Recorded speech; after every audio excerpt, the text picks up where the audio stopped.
ቀጥታ ወደ ኤኬ ፕሮግራም እንሄዳለን ማለት ነው።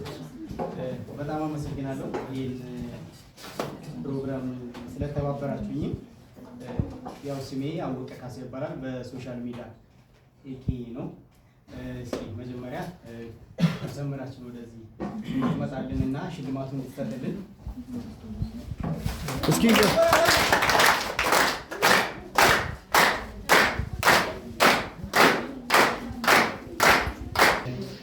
መምህር መህዲ የልጅነት አባቴ እስኪ ወደዚህ እንድትመጣ።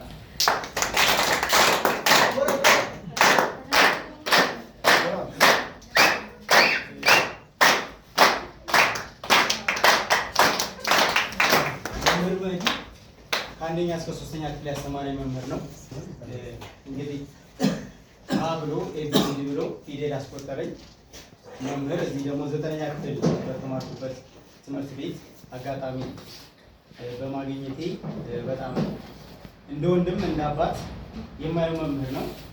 ሸመዲ በጣም ነው የማመሰግነው። አሁን ብዙ ነገር አልፎ እዚህ ይደርሰናል። አንተ የምትለው ነገር አለ?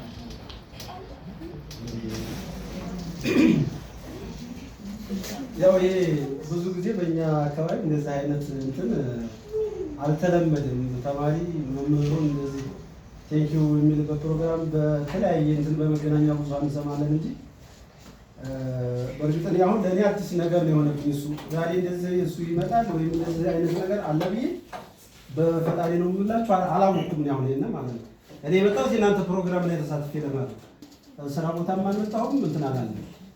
ያለው ነገር ያው እሱ እንደጀመረው ከሰርቲፊኬት ነው እንግዲህ እኛ የጀመርኩት።